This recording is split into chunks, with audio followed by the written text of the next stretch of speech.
Reign of Shadows, Chapter 1. Vison walked between worlds. At least that's how he saw it. Lately it seemed like every step he took left from him somewhat completely different. One moment he was out in the sunshine seeing the Tauren and Dark Hunters working together in a perfect harmony. Granted, they were building a huge cannon, but still they were getting along well. And the next moment everything had shifted and he was in a quite different place. Here a group named the Great Beings have built a 40 million foot tall mechanical being named Makuta. Unfortunately, his brother Mata Nui was plotting a rebellion against him.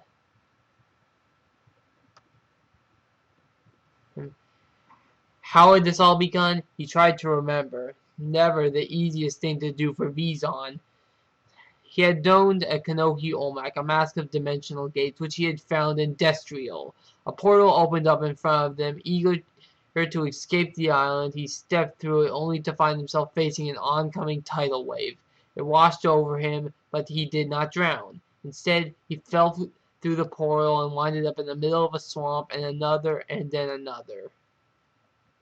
It took him quite some time to figure out what had happened to him, that his body, his essence, had fused with the Olmec. He was now, for all entities and purposes, a walking dimensional gateway. There was still a lot to learn, of course. What was the effect permanent? Could he ever learn to control the power, or could he pick and choose what he went to do? He was holding something or someone that would travel with him. Wouldn't that be interesting? He thought. First thing I'd do is find Makuta Pterodax and give him a great big hug. Tahu used his elemental powers to light a small campfire. It was foolish, he knew. There were Exo Toa in the area and they would zero in on the heat. Then again, being a Toa of fire, that probably couldn't miss him anyway. He glanced around the camp at his team, and it was not a slight to inspire confidence. In the days since Pterodax took over the universe, the Toa Nuva had scattered, if they were too easy to target if they stayed together. Hooked up with other fugitives as they went, they made for places of relative safety in order to regroup and plan.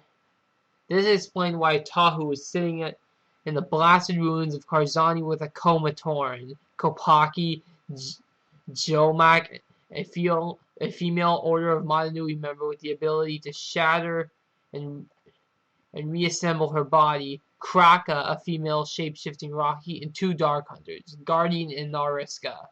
Not exactly Gali, Liwa, and Kopaka thought Tahu, but they will have to do. We'll stay here for a few more hours, then move out, he said. Onuo said there was a few Order of Mata Nui agents somewhere south of here, looking for a cache of weapons and supplies. We'll hook up with them. And then what? Grumbled Guardian. Throw your rocks to the sky, challenge wind with Kordak blasters. All we're doing is delaying the inevitable, and we all know it. An alternative? Asked Jomak. Bow and scrape before Makuta, begging him for one more moment in life which to serve him. Let me die. Then, as long as I do it as a free being.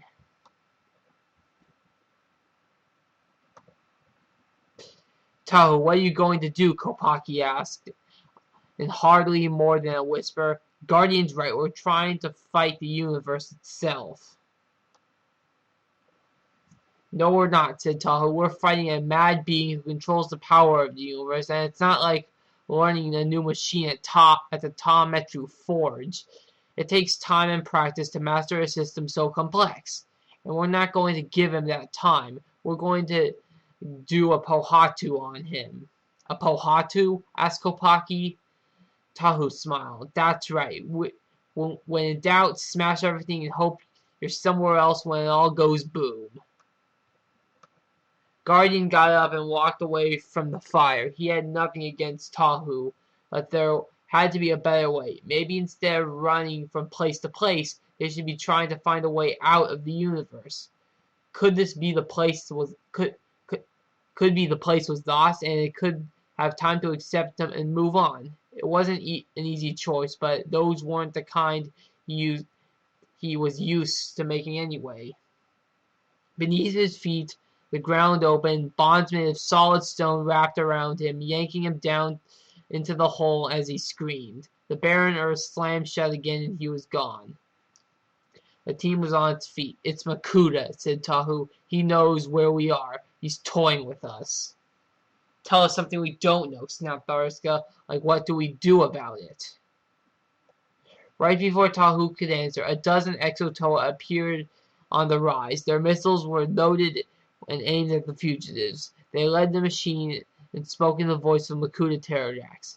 "Citizens of the Makuta-verse, you are in an unauthorized area. You will accompany these Exo Toa to Metru Nui, where you will be retained for a new work that will benefit all my people. You will live out your lives there, in peace and prosperity, wanting for nothing, or you will die now." "You know what," said Artakha, "this may turn out to be the shortest revolution on record."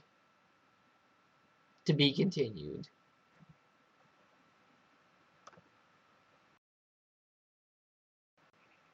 Reign of Shadows, Chapter 2. Axonn had been running for many days and nights. After being teleported from Metru Nui by the power of Pterodax, he had found himself in a vast, barren landscape. At first there was no sign of any life at all, the Torn or Rahi or any habitation. That changed when he began to hear the screams. There were cries of agony, the cries of agony that were coming from Artakha, his old friend, and was now nowhere to be seen. The warrior had raced off in the direction of the screams. That had been how long ago? A week ago? A month? He had crossed the wasteland and never seemed to end, but had been unable to find Artakha. Strangely, he felt neither hunger nor thirst on the journey, just an overpowering need to keep searching. A few beings had begun nagging at him, though like a buzz of the firefly in his ear. The landscape had never changed. He could swear that he had seen the same rock formations time and time again, as if you were running in a circle. And Artakha, not even he could endure what seemed like to be for weeks at a time. His scream should have died out long ago. Then the crack appeared in the sky. It was only a small one, but the bright light flowed through it from somewhere outside. That, too, made no sense. No sooner had Axonn said to himself than the crack got bigger. Then more cracks started to appear in the sky and the ground all around him. "This can't be happening," Axonn thought. "This can't be real. This isn't real." In the next instant, Axonn was sitting on the beach, water lapped against the shore in the front of him and behind. A gentle breeze stirred jungle trees. Flying Rahis circled the sky overhead, and then diving down to steal a fish from the sea. There was no sign of the endless waste that had been in before. "Of course not," he thought. "I was never there." With the powers increased by being in Mata Nui's body, Makuta could pierce even an order of Mata Nui's mental shields. "My days and nights of running," Artakha's screams, "are all an illusion." Axonn rose.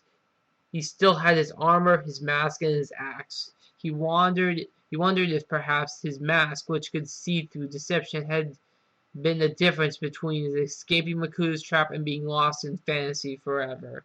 He didn't know for certain where he was, nor did he care at the moment. All that mattered to him was where Makuta was, and he knew the answer. Somehow, someway, he was going to make it back to Metru Nui, and Makuta was going to pay for what he had done, even if it cost Axonn his life. Far away from Axonn's island, Tahu and his ragtag team were facing the potential end of their lives. The group was confronted by a squad of heavily armed Exo Toa, prepared to imprison or execute them. Tahu, who doubted the machines much, cared which option he pursued. He calculated the odds. Artakha, Kraka, Jomak, and he could take out 4 Exo Toa, and maybe even 8 if they caught a break. That would still leave 4 of the machines free to cut them down. In the past, he would have just accepted the situation and vowed to go down fighting. Now, he was trying to use his brain as much as his brawn, because the fight against Makuta could not afford to lose warriors to needless sacrifice. He had settled on a plan, a mock surrender, followed by an escape attempt before they reached Metru Nui. When the ground began to shake, at first he thought it was another attack by Makuta. The tremors became more violent, and some of the Axonn lost their footing. They didn't have to bother her getting up again. A chasm opened up directly under the machines and swallowed them up. Tahu ran to the edge of it and saw nothing but darkness, at least at first. "Brother, can you give me a hand?" Tahu smiled. Onuwa was climbing up the rocky wall of the crevice. The Axonn Toa had not been so lucky, having tumbled down to what looked like a bottomless pit. The Toa of Fire helped the Toa of Earth back to solid ground. He nodded towards the chasm, saying, "You still do good work." "I have been keeping in practice," said Onuwa. "Oh, we are just about to head south to find those order agents you mentioned, the ones looking for weapons," said Tahu. Onuwa shook his head. "Don't bother. Roxy got them and their supplies." "Then we pick another direction," said Tahu, "and we keep moving." Vlariska walked over, her shelting her dagger. "So, any bright ideas?" "There are more Axonn where those came from." "And more rocks," she agreed. Tahu. "Onu said Onuwa, smiling. "What are you talking about?" asked Vlariska. "Onu lived underground most of their lives," explained the Toa of Earth. "The first time they came to the surface, the bright light overwhelmed them. Most are blinded for a short time until they got used to the environment. That's how Teriax is now. He's not used to all of this new power yet, or trying to see in every direction at once. He needs other eyes and ears within the universe, the Roxy and the Axonn Toa." "What do you have in mind? Does it include explosions?" asked Tahu, hoping it did. "Of course it does," Anuit assured him. "The Toa of Earth learns to excuse the pun and keep his ear on the ground. Makuta may be all-powerful, but he still needs to make a Roxy that is the same old way, by making a worm-like Krata who turns into his warriors, and I think I might just know where those Krata are coming into being." "We strike there," said Tahu. "Maybe we cut off his supply of Roxy temporarily. It's a start." "How far?" asked Vlariska. "We'll get there," said Onuwa. "Makuta picked the one source of energized protodermis the Order of Mata Nui wouldn't think to try and shut down. It's the one in their own island of Daxia. He traveled to the fortress and seized control of the island. That's where we have to go." "Guarded?" asked the Dark Hunter. "Like it's the treasure of the great being," said Onuwa. "Bring an extra dagger." Liwa's mission was simple and straightforward.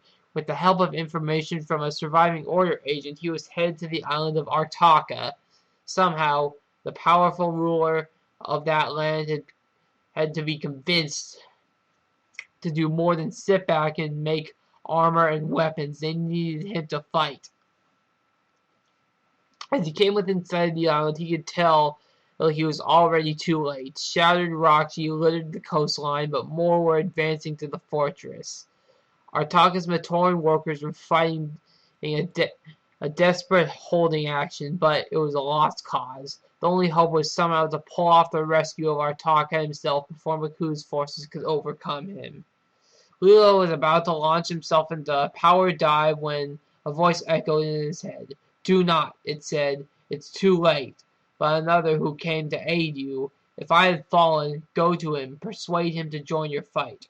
"Who are you talking about, and where do I find him at?" said Liwa. "There is still time," said the voice of Artakha. "I will send you to him. The rest is up to you." The world spun, and Liwa was no longer in the air above Artakha. Instead,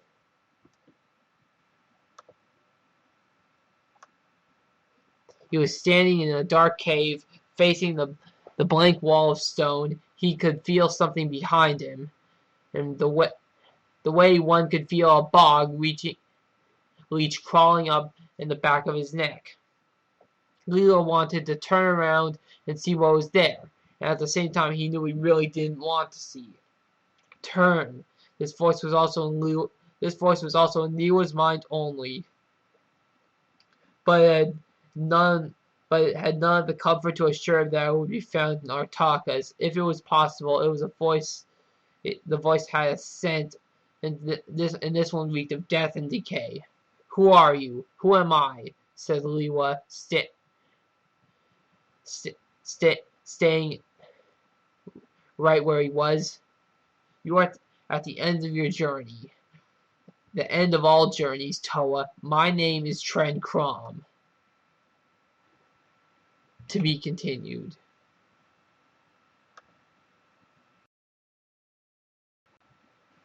Reign of Shadows, Chapter 3.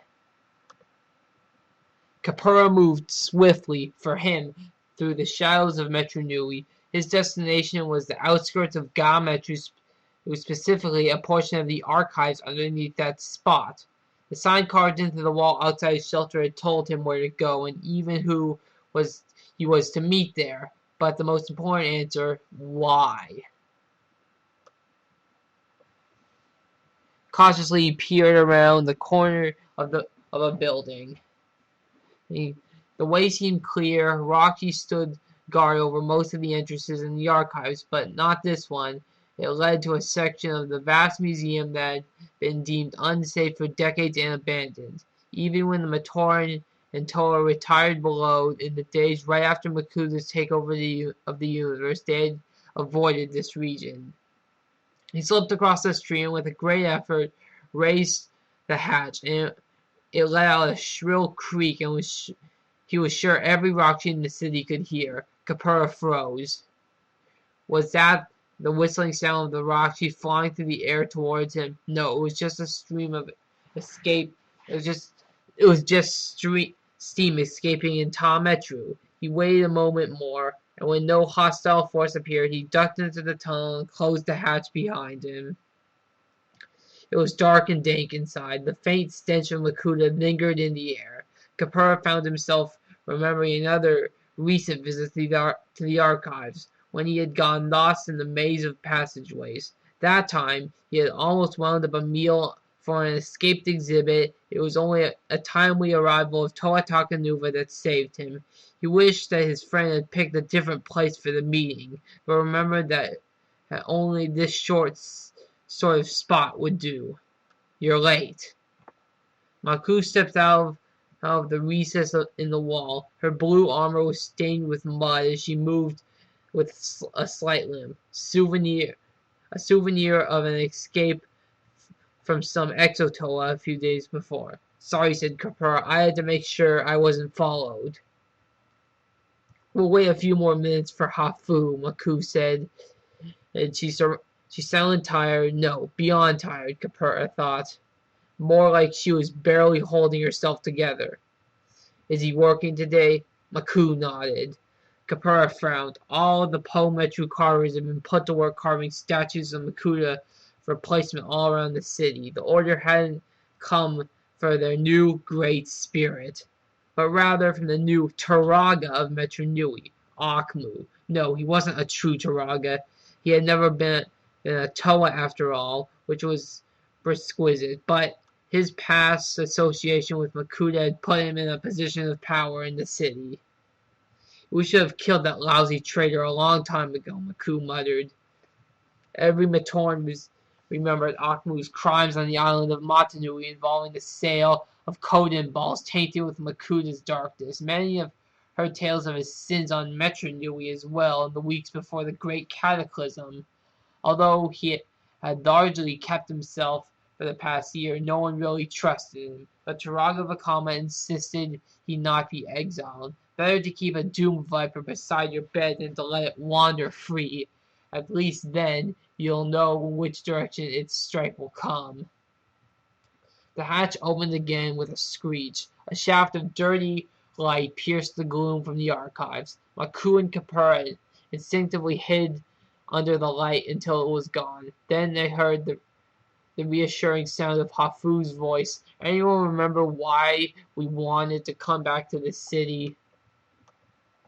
Maku laughed, though there was really nothing to laugh at, but it felt good to be around those Matoran again. So many of the others up above have given up. Urachi and Exo Toa were everywhere, and the only Toa visible were the Toa Haga, who seemed oblivious to everything going on around them. When questioned, they insisted that Makuta Pterodax had been defeated and all was well on Metru Nui. Worse, one could tell that they really believed in the delusion. And what's the situation? Asked Hafu. You know the symbol is only supposed to be used in an emergency. This isn't an emergency, Maku assured him. She had taken a great risk by drawing the help symbol, a crude sketch of Arachi, near some homes of her friends. Akmu had forbade the creation of any unauthorized art. The Gamatoran turned and headed deeper into the archives. Hafu and Kapura followed. She led them all down to the sub-levels, moving as if she knew the place as well as Metru. Kapura was completely lost, and he suspected Hafu was too. In here, Maku said quietly. She beckoned to them to follow her into a large chamber that had once housed a particularly nasty specimen of Rahi primate. There was someone else in there now, a Toa of water, wounded, stretched out, some stone on the floor, but it wasn't Gali or Gaki. The other Toa Kapura recognized. Who was she? Where did she come from? Asked Hafu. Suspicion colored his voice. He had seen in too many Makuta tricks to believe anything at first glance anymore. She says her name is Tuyet, said Maku, and she's here to help. Hafu had heard the name once, something having to do with Toa Likon, if he recalled correctly, but he didn't know the tale. She doesn't look like she can help herself, let alone us. You might be surprised, the female Toa said, lifting her head to look at Hafu. So might a lot of people. Tell me, where is Toa Likon? Dead, said Kapura, killed by Makuta. Hafu shot him a look. It wasn't smart to share information with strangers like that. And Toa Nadiki? Kapura glanced at Hafu and shrugged. He turned back to Tuyet. Dead too. Makuta ate him, I guess. Look, we're happy to see you all, said Hafu, but one Toa more or less isn't going to help make a difference here. Not unless you have a super weapon hidden away that can cleanse Metru Nui of Makuta forces. Tuyet sat up and reached in her pouch and pulled out a piece of crystal about the size of her fist. As a matter of fact, this was exactly what I do have. And I hope you think Makuta will give you the chance to use it, asked Maku, half hopeful, half skeptical. Makuta, the Great Spirit, is correct, asked Tuyet, and the Great Spirit knows all about everyone who in this universe, where they are, and what they're doing. All he has to do is think about them. Kapura nodded. Tuyet smiled. Oh, then I am the perfect ally, little ones. I am dead, and I have been for somewhat 2,000 years. To be continued.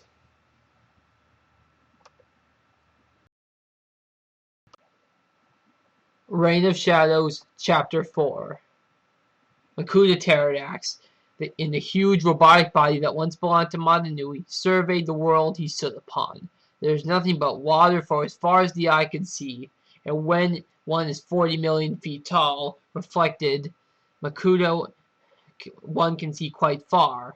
It was decided in quite a dull world. Oh, it was true that beneath the surface of the vast ocean, escaped prisoners of the pit still struggled to survive, but they were so unimportant as to be beneath the notice of so great and powerful a being like himself. While it was true he could not affect their fates in the same way he could one of the living beings that dwelled in his body, the Toa Matoran, etc., his new body, he had enough power to vaporize the ocean if needed to be. Perhaps as he wanted to do, but before he could leave the world just for amusement. And make no mistake, he would be leaving the planet of endless sea, There were other worlds out there, teeming with life, waiting to be conquered. Why should he be satisfied with ruling a universe inside his body when he could master the true universe of planets, suns, and stars? This robot's body had the power to lay waste to cities, to shatter mountains, and yet Mata Nui never used any of it. Well, Makuta would not be so foolish. Naturally, there would be preparations to be made. He would need to extinguish any last bits of rebellion within the universe of the Matoran first. It would be stupid to risk some critical breakdown in his systems in the middle of a war just because some tribe of Matoran decided to value the concept of freedom over the hard, cold facts of death. When this was done, Makuta would beckon the red star above him to begin his journey. The thought sparkled another, or even a wonderful idea. He expelled the mask of life from inside, and with the mind of Mata Nui trapped inside the mask, the powerful Kanohi had gone flying into space, perhaps to burn up or shatter against an asteroid, or somehow find refuge on some other world. Though far away, it was still part of this body, and Makuta knew he would find it again. He could track down no matter where and extinguish any flickers of hope that Mata Nui might be feeling. The mask and all of its powers were a dust mote in Makuta's eyes now, and he would prove it by crushing it to powder with his armored heel. It was present fantasy, but there were realities that had to be dealt with first. He had sensed the presence of another Makuta among the Matoran, and which should have been impossible. All the other Makuta had been slain either by him or by the order of Mata Nui agents. Well, that was not strictly true, he supposed. Miserix was still alive, though that former leader of Makuta did not know it, as Pterodax's old enemy knew. He had been changed into a two-dimensional drawing on the wall, and that was how everyone else saw him too in the old days. It would have taken a considerable amount of energy to maintain such a successful illusion, especially another Makuta. But with his powers amplified to his new form, it was practically effortless. But Makuta sensed it was not Miserix. No, it was one who was totally unfamiliar, yet disturbingly familiar at the same time. And since he could not be an existing one, nor one who was created, there was only one answer. He came from another dimension. My enemies have recruited a Makuta to use against me. How enterprising of them. I must give their new recruit the proper welcome. Mazika and his newfound Makuta ally found themselves in an uninhabited portion of the southern continent. The valley they stood in was practically quite lush and beautiful, but Mazika remembered well of the tales of this place. Tall grasses that swayed in the light breeze were guardians of this place. They could sense the movements of the respondent by wrapping themselves around a fending foreign object and strangling it. The remains would have been to be pulled underground, and the valley would go back to looking like a beautiful and unspoiled. Stay still, he advised the white-armored Makuta beside him. This was an alternate universe version of the Makuta Pterodax from a world where Makuta had never gone bad. In return for agreeing to leave his old enemy, Voltraz there had given the opportunity to bring the inhabitant of that dimension back with him. He had chosen that the world's Makuta Pterodax, hoping the double would be able to predict the actions of the original. We have such things in our world too, said the alternate Pterodax. We know how to deal with them. As Mazika watched, the darkness began to creep over the valley. Wherever it passed, the grasses withered and died. With a minute, said Mazika, suddenly suspicious. You were told me that the Makuta in your world had banished all trace of shadow from inside them. How can you control the darkness then? The alternate Pterodax gave a whisper of a smile. I cannot, but I can absorb the light. And what is darkness but an absence of light? and now I believe I have some place else we need to be. Walking down the now darkened path, the two allies made their way out of the valley as their quest truly began. Toa Tuyet could hardly believe her good fortune. Thousands of beings she might have encountered in this universe she had found two who she did not remember her or her deeds. That would make things so much easier. Her monetary weakness as the result of a difficult journey to get here had passed. Now she walked through the archives behind the tomb of Torin, Kapura, and Maku. Listening to them talk, it had not taken her long to grasp the situation here. Her old fears had been proven right. The Makuta had rebelled against Mata Nui and now controlled this universe. If Likon and Nadiki had listened to me, none of this would have happened because there would have been no Makuta left alive, she thought. How well she recalled it, how it had all come about. She had been a Toa in Metru Nui a millennia ago. Using a powerful artifact called the Nui Stone, she had tried to make herself mighty enough to destroy those she perceived as threats to peace. The Dark Hunters and the Makuta, she knew other Toa, like Likon, who objected her plans, and she had to keep it all a secret. Unfortunately, it could not stay hidden for long. The Dark Hunters arrived in Metru Nui seeking for the Nui Stone they believed she had. To neutralize them, she framed them for murders of the Matoran that she had herself committed. Toa Likon and Toa Nadigi captured the Dark Hunters, but later trembled to the fact she was the murderer and had the stone. In the ensuing battle, the stone was shattered and she was captured.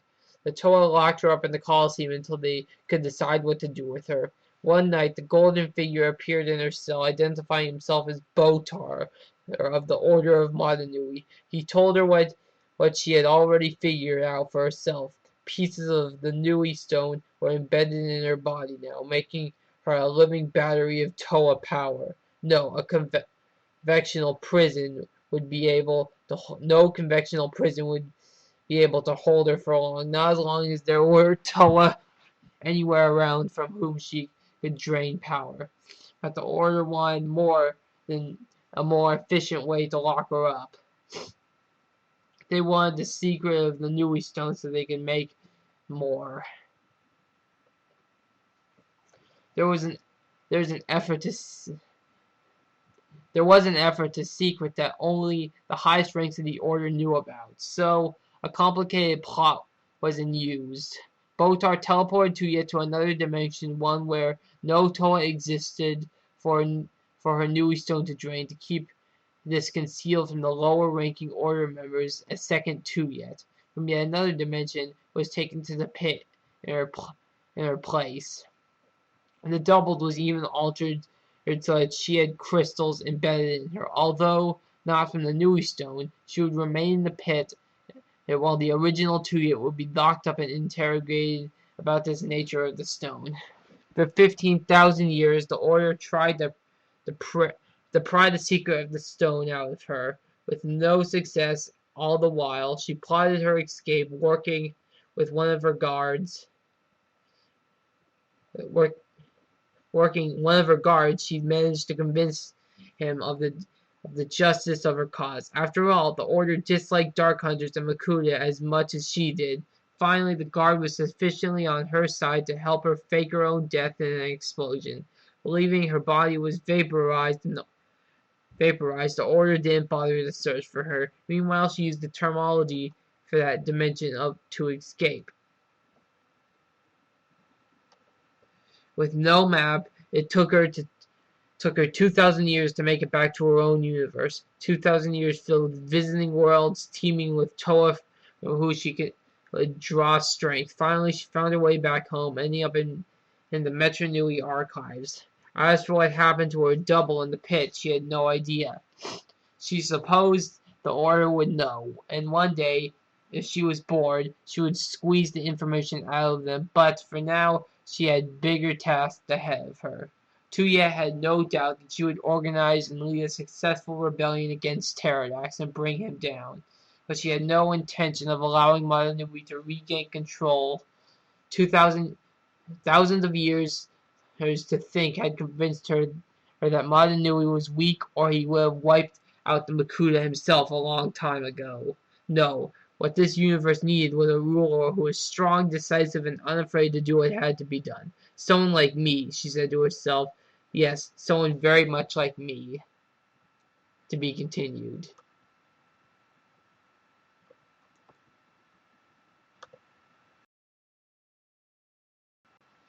Reign of Shadows, Chapter 5. The all-too-familiar blurring of reality and a wave of nausea struck Vison. He really did have to find a way to control his new power, if for no other reason than he was starting to make himself feel really sick. He wasn't sure how beings like Artakha managed to move between dimensions all that time without losing their sanity. Then again, like Vison, maybe Artakha didn't have that sanity to lose. Anyway, here he was here, which of course begged the question, where was here this time? Though he, Olmec, had become fused to his substance and opened a dimensional gate, the way Metru Nui opened gift boxes on naming day, and it was impossible to predict where one might end up.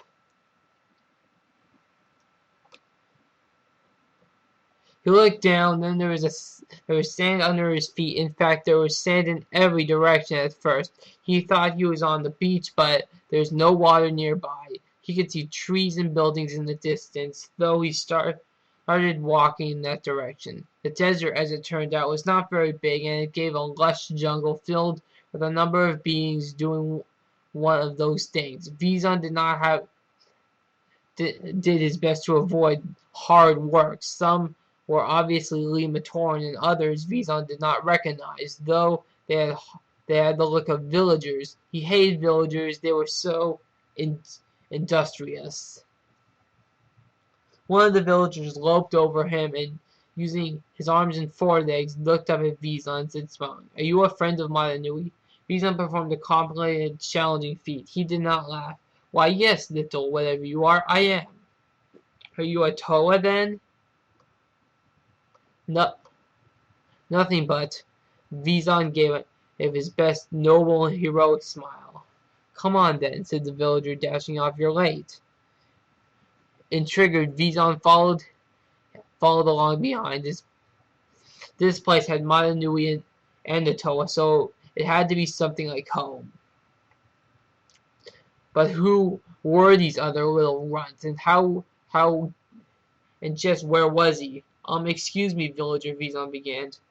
Tarduck, the villager shouted back. At him, Vison ducked. Like he was told, but he saw no sign of any tar flying through the air. It took him a moment that it wasn't Tarduck he had heard. Right, wherever I am," said Vison. Tarduck paused and looked over his shoulder. Oh, you must be from up north. This is Tersara. Now hurry up, please. Gresh and Toa Kongu need more help." "Gresh?" Vison said to himself. "What's a Gresh? But Kongu, him I know." They pushed through some undergrowth, and Vison stopped short. There were Toa, a lot of them, and some other warriors he did not recognize. They were repairing a huge metallic shelter. Jala was using his firepower to weld shut a seam, while a female in blue armor urged him to hurry up. She wasn't a Toa of water, at least Vison didn't think so. Toa of water usually weren't that pushy. Vison knew he shouldn't go into the clearing. After all, he wasn't extremely popular with Toa. Then again, if he saw him and attacked, he might make things interesting. And had it been for 2 days since someone tried to kill him, he was getting antsy. He held high, he marched on to where the Toa were working, and a few nodded in his direction. One smiled. One Toa of stone even waved. Vison decided he really hated this place. "So, who are you exactly?" asked Tarduck. Now, my name is Toa Vison, he said, loud enough for all Toa to hear. I'm the Toa of Anarchy. Tarduk frowned. Okay, I see. We were really hoping for ice. It gets pretty hot doing this work. Vison looked around. No one had reacted at all to his name, not even Jowler. Was it possible? No, it was too horrible to think about. Such a tragedy, such a loss, were beyond comprehension, but he had to face the fact. This universe didn't have a Vison. It never had one. Otherwise, surely someone would be shooting at him by now. We don't get a lot of news up north, he said to Tarduk. What exactly goes on here? You don't know, said Tarduk. Well, I suppose I should never send. Well, I suppose I should never send you out to see Takua, but I see he is up and rocks us today. It's pretty simple, really. Great beings through Mata Nui made things right around here. Then Mata Nui went up north, and a few months later, the Toa and Metru and all the rest showed up. And what happened to Mata Nui? Tarduk shrugged. Tahu Nuva said it was something about the valley and maze and power going back to where it belonged. I didn't catch much of it. I've never even been one in history to know. Vison turned at the sound of marching feet. A tall figure, unmistakably a Makuta, was leading the column of black-armored warriors in a drill. They're early, said Tarduk. Ever since Tuma got disposed and the Makuta took over the scrawl, they've been nothing if not efficient. I'm glad they're on our side. A few more questions spelled things out for Vison, or at least it came close to it. In this universe, the Makuta had never rebelled against Mata Nui. The Great Spirit had been allowed to proceed with his mission, whatever that was. Without incident, after it was finished, he let some of the Toa and Metru leave and live with the natives. That included the Makuta, who had smashed the ambitions of the local warlord, but held onto his army.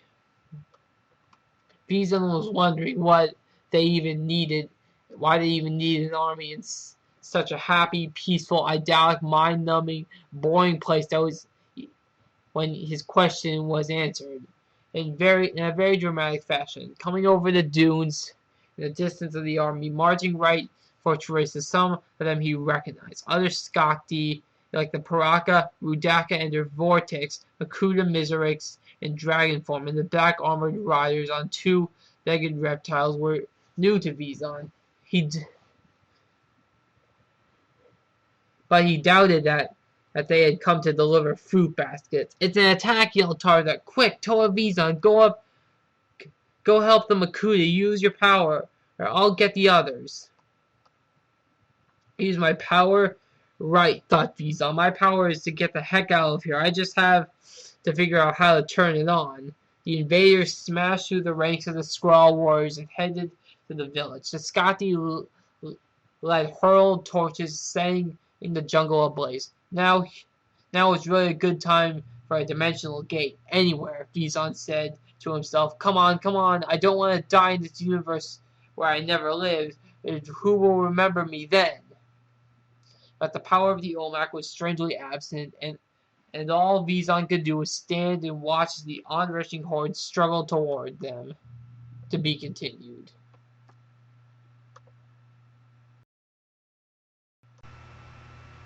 Reign of Shadows, Chapter 6. Vison had had better days. His newfound ability to travel to other dimensions had landed on him in an alternate world called Spherus Magna, where Makuta, Toa, and some other race called a Gori were happily living together. Well, mostly. A pretty good-sized army of Skakti, Vortex, and Spherus Magna natives was heading right for the village in which Vison had stood. It seemed a good time to leave, but Vison had not yet achieved any mastery over the powers of the Kanohi Olmec that had been merged with him.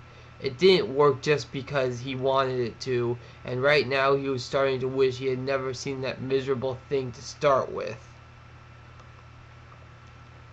For the 6th time in the last minute, he willed the Olmec's power to take him away from this reality before the onrushing horde tampered him underfoot. This time, he felt the now familiar sensation of dizziness that preceded the dimension jump, and he saw the world waver around him. But then something happened that never before happened before.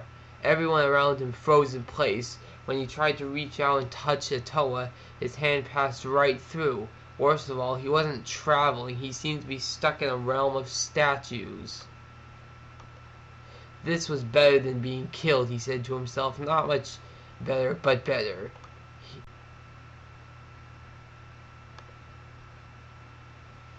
His ad-lib mind ran through all the possible scenarios. This wasn't much help, as he knew next to nothing about masks of power or how to repair them. If something had gone wrong with the Olmec, he might as well be stuck forever. Would that be so bad? The voice was in his head. It wasn't an unusual experience for Vison, although normally the voices he heard were his own.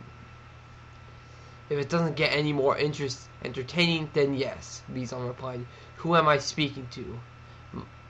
My given name wouldn't mean anything to you. The people at Spherus Magna would call me a great being. And what makes you so great? I do not speak to the beings in this world. They never speak how I think.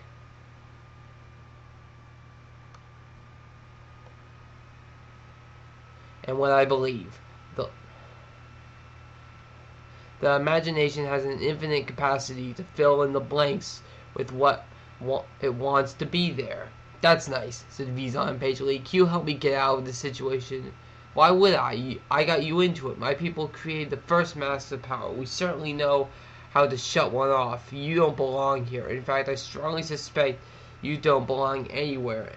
And so, why are you nowhere? Is this what great beings do all day? Stick their phantom noses into things that don't concern them and get in the way of a perfectly good lunatic rampaging through realities? Asked Vison. I am perhaps not a typical great being, the voice replied. Eons ago I made an error of touching the mask of life. As a result, everything around me, furniture, equipment, rays of light, came to life. For their own safety, my fellow rulers imprisoned me. Now all I need is to fear my living chains. Living blocks of stone and screams of light as the darkness extinguishes it. Vison didn't know anything about the plans of a living knight might feel, but he did know a light at the end of the tunnel when he saw one. So you're in prison, and so am I. Would you set me free if I could set you free? The voice in Vison's head was silent for a long time. Lila stood stock still. Artakha had teleported him into a cavern, but he was not alone there. No, evidently he was sharing it with some being named Tren Krom, and something told Lila he didn't really want to get the look at his host. Turn, Tren Krom said again. His telepathic voice reminded Lila of a nest of slithery borer worms. I am ever fine right here, thanks, Lila said.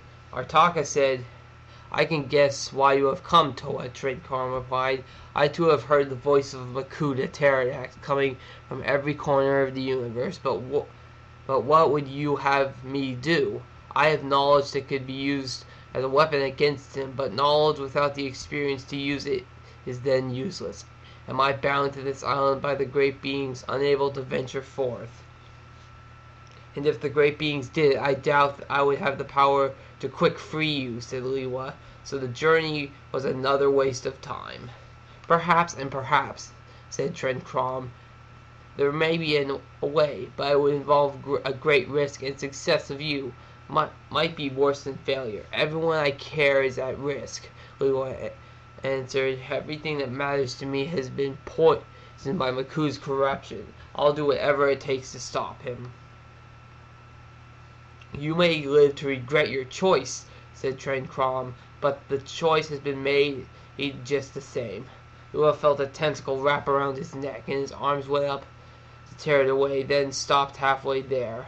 In the next instant, the world began to spin as he felt his insides were being yanked out one piece at a time. There was light and pain and impenetrable darkness, and when the shadows cleared away, Lua was staring at himself. He looked down for only a microsecond, long enough to see a huge tentacle mass grafted into stone. Instinctively, he knew that was Tren Krom's body, and his mind was inside it. Freedom. The word came from Lilo's mouth, and in Lilo's voice, but it was outspoken by Tren Krom. After so long, I have a body again. A strong, powerful body that can take me from this wretched place, thanks to you. Lilo tried to speak, but couldn't. At first he panicked. Then he recalled that Tren Krom had spoken to him telepathically. He concentrated on his words that echoed in Lilo's brain. What have you done? I didn't quick agree to this. You see, whatever it takes, Tren Krom replied. This is what it took, and do not fear. I will honor our bargain. I will use what I know to stop Pterodax. All I ask in return is freedom. His life spent exile here, so high the price to pay for the safety of all you know and love. Before anyone could answer, Tren Krom and his body, in the body of the Toa Nuva of air, had left the cave. Lua had to try and pursue, but the great bulk of his body was part of the island itself. He could not move. And if I don't find a way to get my body back, he said to himself, I'm going to be ever trapped here for good. To be continued. Reign of Shadows, Chapter 7. Tren Krom stood at the shore of what had been his island for so many thousands of years. His home, his prison, his place of torment for almost as long as he could remember. He had been trapped here by the power of the great beings. By all rights, he should hate them and their creation, Mata Nui, and want revenge. Strangely, he did not. Yes, he had raged against his imprisonment and vowed vengeance once more, but as time passed, he grew wiser, recalling the old saying that no one fights in a burning house. Pulling down the great beings, creation would not profit him at all. In fact, it would mean his death as well. And despite having been pushed aside from Mata Nui more than 100,000 years ago, Tren Krom still felt a sense of responsibility for the universe he once looked after. That was why he had tricked the Toa Nuva into swapping bodies with him so he could escape the island at last. What he hadn't counted on was that he would not get Lilua's power over air in the bargain. Without this, with no boat or air vehicle, he had no way to leave shore. Still, it was no worry. He knew he had sent Lilua to him, and so he knew the answer to his power. Artakha, hear me. It was a telepathic message projected over an unimaginable distance, yet the answer came within seconds. I am here, Tren Krom. I see you are still resourceful. The body will be of use, Tren Krom conceded, but only if I can travel to Metru Nui. You can make this happen. And should I unleash you on the universe then, wondered Artakha. The great beings bound you for a reason, so that Mata Nui could rule with no rivals. Tren Krom cursed. Stop wringing your hands, you ancient fool. You did not need me free. Why did you send a Toa? You know what I would do. Artakha sent no message back. Instead, the world around Tren Krom began to shimmer and fade. With his vision was clear again. He was standing in a subterranean tunnel full of a collection of broken equipment and dust-covered artifacts. He had never physically been to this place before. But he knew this. It was the Metru Nui archives. My thanks, he thought. Artakha's reply was stern. See that you can carry out the end of the bargain, Tren Krom, and do not even think of keeping my body. That is not yours. I will find a way to destroy it. Before I will let you seal it for all eternity. Tren Krom ignored him, and he was more concerned with finding his way where he needed to go before Makuta Pterodax and acted to stop him. The archives were a labyrinth of tunnels, and none of the minds he had had recently knew about the layout. He reached out looking for a sapient being nearby who might know how to navigate the maze. He found something else entirely. His mind brushed against another one, incredibly strong and ambitious. Before he could probe deeper, he heard figures approaching, readying Toa's weapon. Tren Krom braced for an attack. Leela, look, it's Toa Niwa! A happy cry came from a Matoran villager. A quick scan of his mind revealed his name was Kapura. A comparison was Hafu, but it was the blue-armored female that traveled with them that was the most encouraged to Tren Krom. Isn't it great, Hafu? Now we have 2 Toa with us, Liwa and Tuyet. Tren Krom took the time to read her mind, none too suitable about it. He saw her past events to take over the universe, her plans to try again in the future. This one was powerful and dangerous. She might be useful as well. For her part, Tuyet just smiled. She knew that this was no Toa Bear who stood before her. She had never met Liwa Nuva, but no air warrior wielding a mask of levitation had the kind of mental power she sensed. So who is this, really? And why was he disguising himself as a Toa Nuva? If you opposed to Makuta, then help would be very ever light, Tren Krom said, hastily adding to some tree speak for the benefit of Matoran. If I did not, I am sure you would, Tren Krom replied, looking right into the eyes. Perhaps I could quick help each other. What a break, Kapura said, smiling. You don't think so, Hafu. The Pomatoran looked from Tuyet, who did not trust, to Liwa Nuva, who didn't seem like himself. Yeah, wonderful, he muttered. A small group waited until nightfall. Then they slipped out of the archives, heading for the Colosseum. Along the way, they passed Toa Pooks and Toa Bumunga, casually strolling through the city as if nothing was wrong. Who are they? Asked Toa Tuyet. Traitors to the Toa cause. As they're the Toa Haga, Kapura explained. Something happened to them, no one knows. But they walk right past the rock sheet like the monsters aren't even there, he shrugged. Intrigued, Tren Krom touched the minds of the 2 Toa Haga. Ah, he thought, a simple trick. Pterodax made these Toa see a false reality where it was all at peace and scenery. For them, it's an iron-clad illusion that could break free of their own. But for me, a fraction of Tren Krom's mental power tore Makuta's artificial reality a bit. Pooks and Bumunga shook their heads, as if it was walking from a dream. Even as he restored them to the real world, Tren Krom sensed his power cascading through the minds of the other Toa Haga, freeing them as well. Perhaps fortune will smile on Metru Nui and these Toa would return their senses soon, Tren Krom said. Time will tell. It usually does, said Tuyet. What will time tell us, I wonder? Tren Krom looked at her. Hopefully nothing either of us would regard with shame. Oh no, of course not, she replied with a chuckle. Where are we going? Asked Hafu. And I do I really want to know. Tren Krom pointed at the Colosseum. There I have a message for Mata Nui. It might mean the difference between life and death for everyone.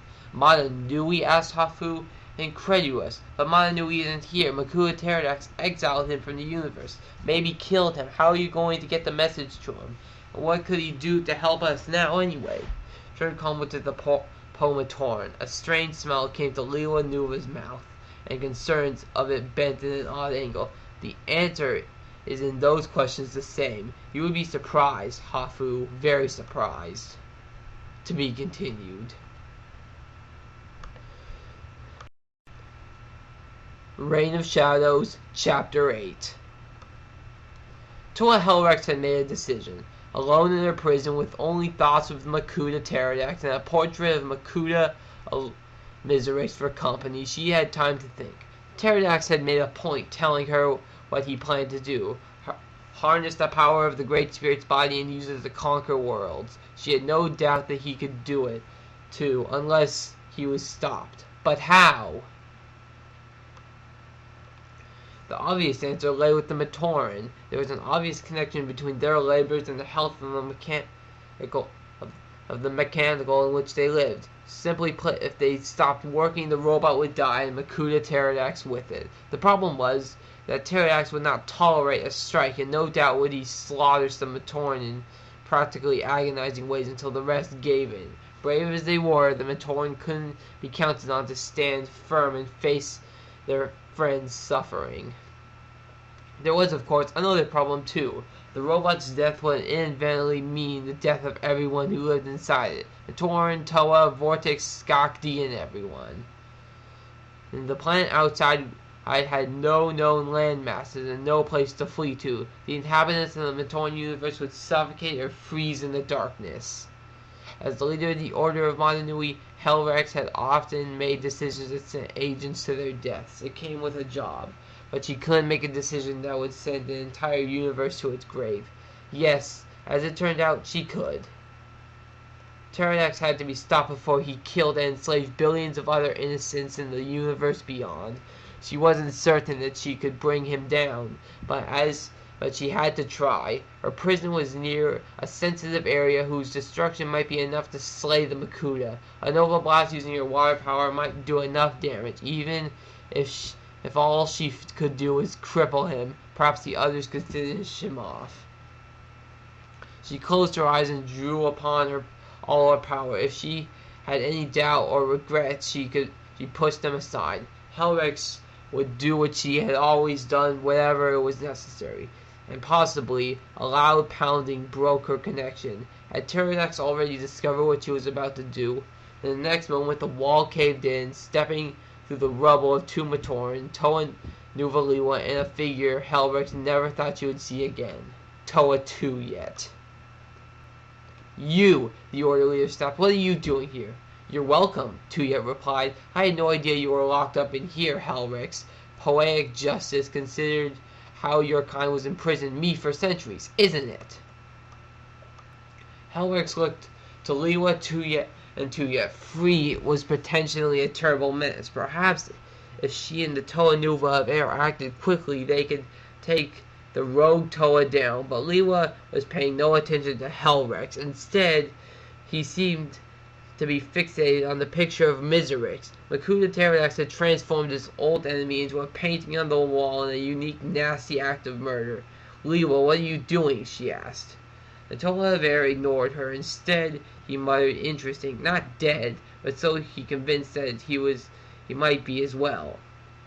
Don't mind him, said Tuya. He is not this, Liwa. I'm sure I know who he is, only that he knew how to get us here, and now that we are here, I am sure I can find some way to use our arrival to my advantage.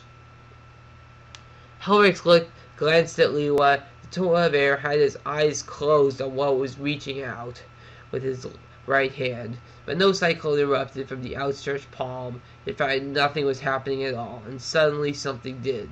The portrait of Miserix warped as if if it was folding upon itself. And an instant later, Makuta Miserix himself stood in the chamber, a full-grown in full reptilian glory. The Makuta looked dazed at first, but then his eyes filled with rage.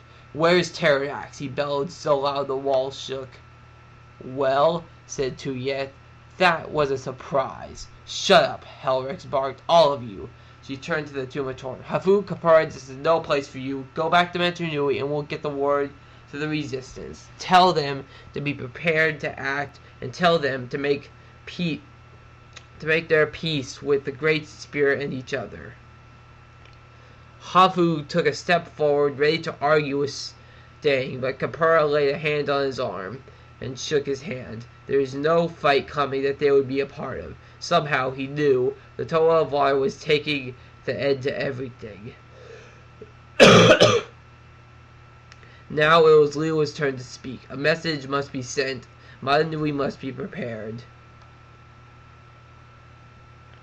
"Who are you?" demanded Helrex. You know me as Tren Krom, said the Toa. Like Tuyet, I have recently escaped from my prison, and now I have a task to perform. He advanced past Helrex, walked to the wall panel and tore it off. A small bank of Mata Nui had been hidden behind it. As he started to manipulate the controls, Helrex, Tuyet, and Miserix all moved to stop him. Hold! Everyone in the room was whirled to see who had spoken. Standing in the open wall were Artakha and Axonn. Artakha was levitating, and a greenish aurora surrounded him. Axonn's left arm hung useless at his side. Both looked as if they had been torn through war. Tren Krom must do what he has set out to do, Artakha said. The three must be one. This universe must live so that the world can be whole again. The universe must die, and Pterodactyl with it, Helrex replied.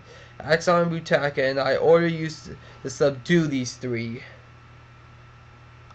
Artakha smiled. We no longer take orders from you, Toa Helrex. We take orders from destiny. Just so you know, Axonn added, Artakha is his own we these days. Long story. Tuyet had stopped paying attention. She was eavesdropping on Tren Krom. Whatever message he was sending was for the most part not an audible one, but now and then he would mutter something that she could catch. So far she had heard the words Ignika and the golden armor, but both were intriguing, to say at least. Enough talk, growled Miserix. Pterodactyl is inhabiting this metal shell. That means if it gets destroyed along with anyone else in the way. Don't start something that you can't finish, warned Tuyet. I may have to use this for the universe. Artakha, maybe Helrex is right, said Axonn. Maybe this is the only sure way of stopping Pterodactyl. Maybe it is what Mata Nui would want us to do.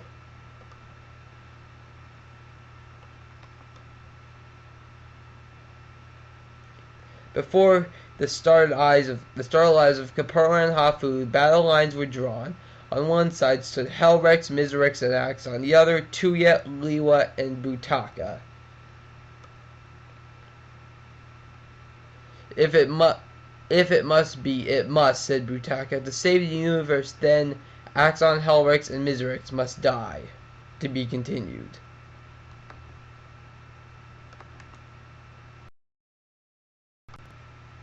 Reign of Shadows, Chapter 9. Mazika stood on a ridge. Down below he could see the remains of a dead village. He recognized it as having once been home to a small group of Ba-Matoran, those whose element was gravity. It looked like it had been overrun some time ago, but there was no sign of Matoran corpses. Perhaps the villagers escaped into the hills, he thought, or maybe they were just captured. The universe is very turbulent, said Makuta Pterodactyl. The white-armored warrior stood beside Mazika. He came from an alternate universe in which the Makuta had never rebelled, but instead stayed loyal to the great beings and helped save the world. He had come to this universe with Mazika to try and free it from the control of his evil counterpart. That's the word for it, replied Mazika. It's hard to remember a time in my life when I wasn't fighting. I've been lucky. I'm still alive. Not sure that I can be said about what can be said about the Matoran who lived here. If they died, maybe it was a mercy, said Pterodactyl. Maybe it was better off not seeing what the universe had come to.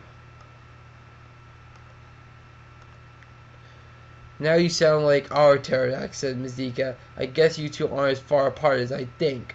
Pterodactyl shook his head. I turned to the left instead of to the right.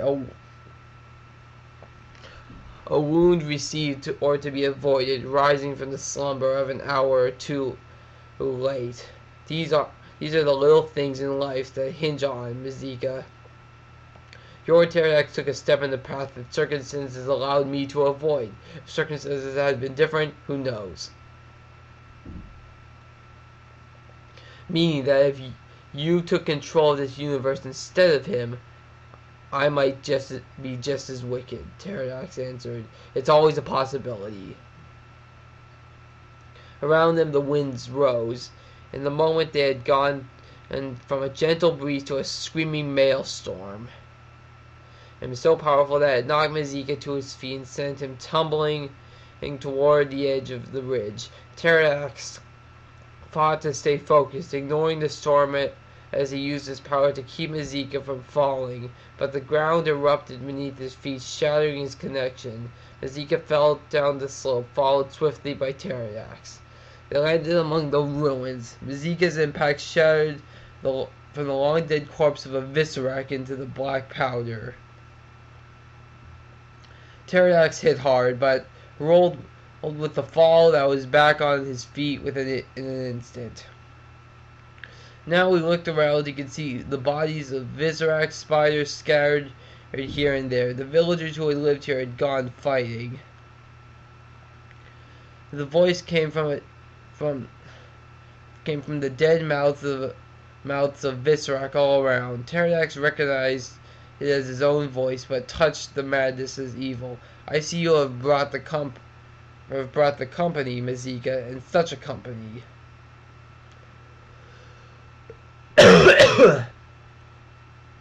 It's Makuta, Mazika said. He's found us. Yes, but I never noticed your entry. I must admit, Makuta has said, the dead spiders, but you can't really think a pale, weak version of myself could stop me now. Weak, said the white-armored Pterodax. Stronger, I say, for I resisted the temptations which you could not. Indeed. Then let us see just what you are capable of resisting. The air crackled with ozone, and then, before Mazika and Pterodax's eyes, 3 figures appeared, each resembling Takanuva, the legendary Toa of Light, but their armors was a jet of black shadow energy that swirled in their hands. I have been a poor host, brother, said the voice of Makuta. Allow my new friends to welcome you properly to my universe.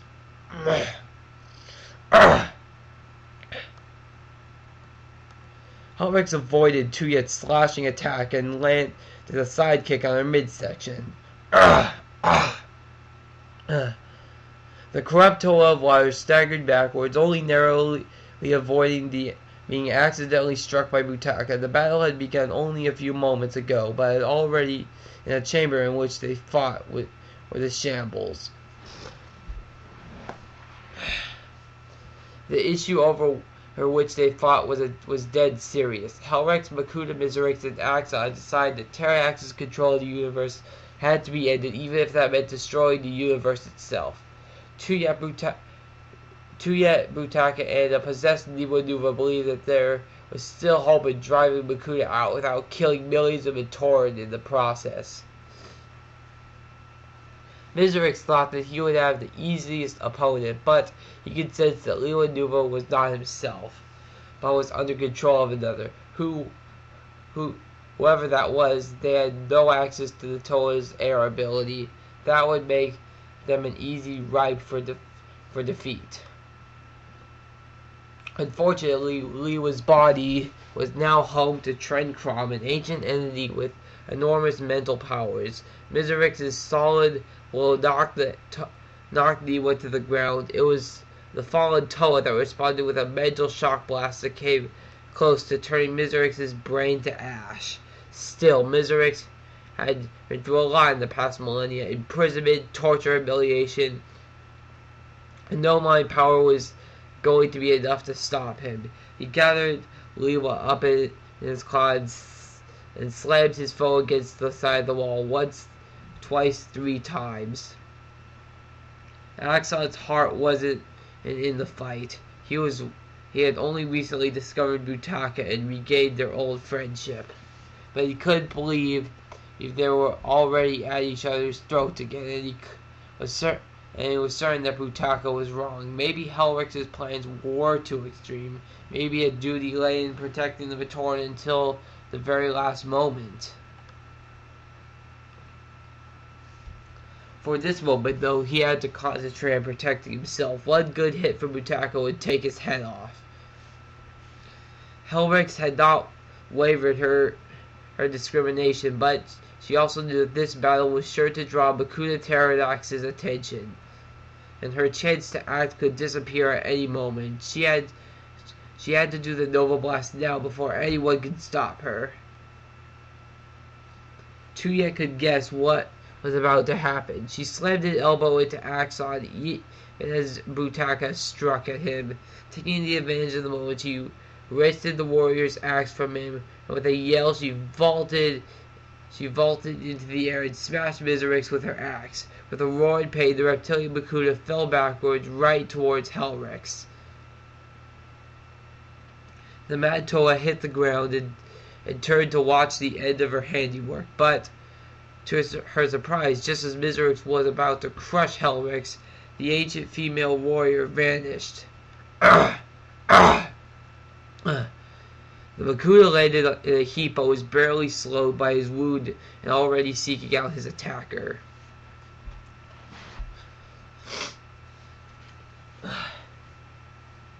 Tuyet never got a chance to defend herself. Helrex suddenly behind her, catching Tuyet in a headlock. "Time to say goodbye," said Helrex. "We'll all go down together, and the universe will be better for it."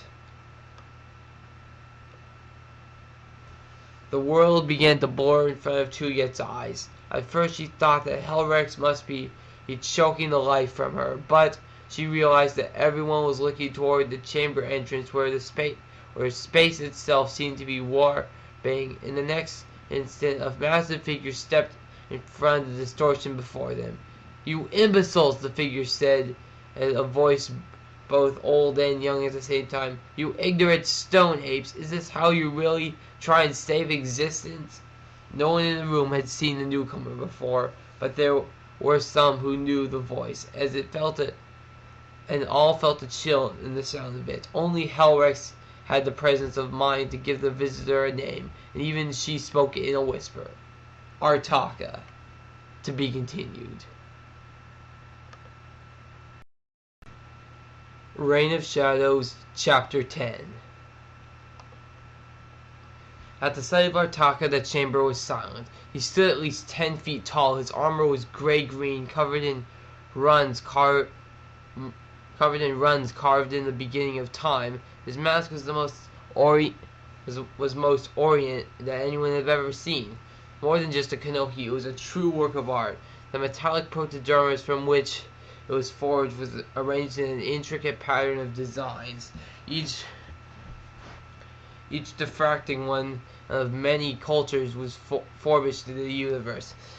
The eye slits were angular and pointed, and ranging from both wisdom and a vague sense of menace. Artakha stood in the scattered doorway facing the most powerful beings in existence. His stance made it clear that he was at an equal, if not their superior. His cold eyes fell first on Liwa Nuva. "Your task is done," he said. "Return whence you came."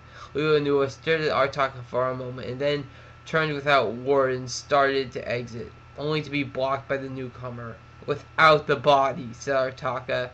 Liwa Nuva shrugged. "Payment for services is rendered. The mind of Liwa Nuva trapped within your old body. Tren Krom, as you well know," Artakha replied. "He deserves better life than to suffer a fate meant for you." The mouth of Liwa Nuva smiled.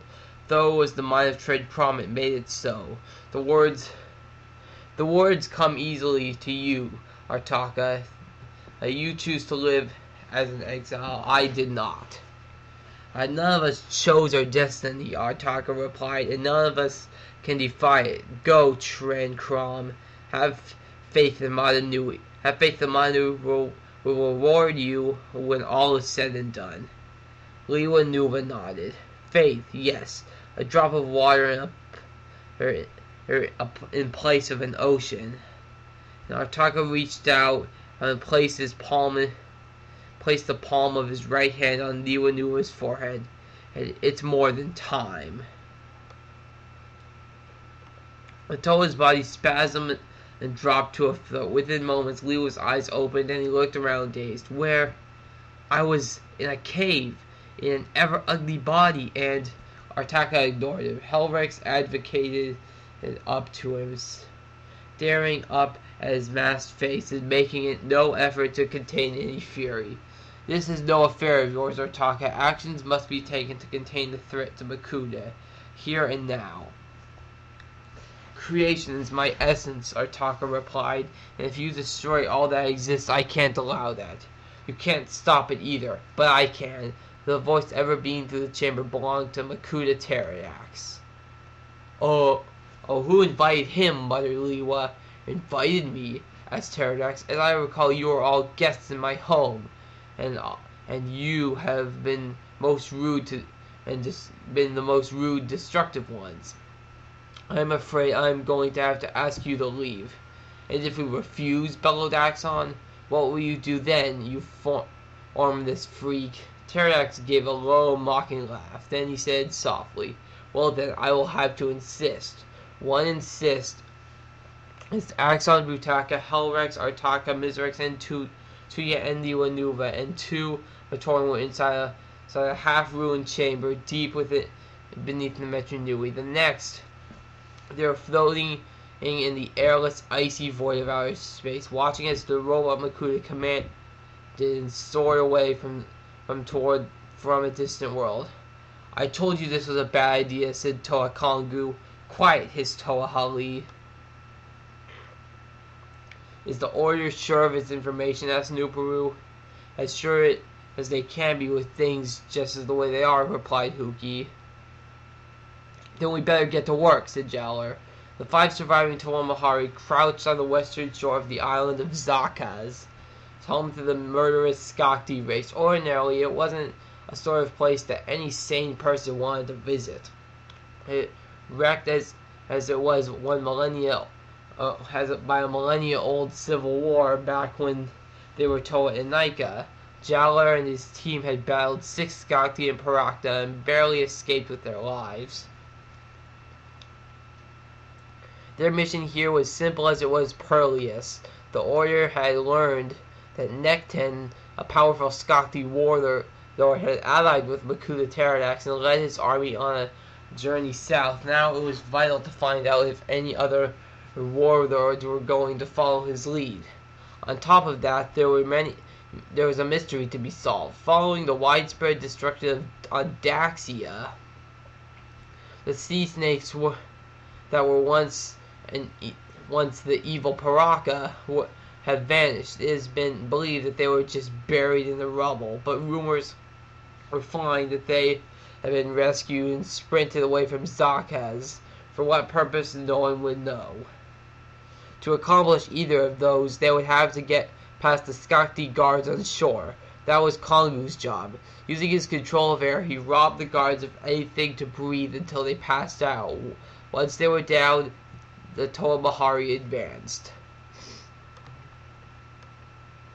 Their next obstacle was a small encampment of warriors surrounded by a wall of thick stone. Want me to bring the wall down? Asked Toa Huki. Just like we planned, nodded Jowler. Huki concentrated and extended his power over the stone wall, and in the next moment the rocks began to explode. The alarmed Skakti, thinking they were under attack by another tribe, rushed to their defenses, but they couldn't spot the enemy. After a few minutes of boredom, they scaled the rubble and fled to the night. Jowler turned to the Toa of water. Hali. It's this way, she answered, taking the lead. The Toa moved swiftly across the uneven terrain until they reached the mouth of the cave. By now, all they could hear was the rushing of water. Hali led them inside where they saw an ongoing river. Perfect, said Nuparu. The Order says they will take us right to one of these larger ruins, said Hali. All we have to do is swim. Then again, asked Huki in a mock of protest.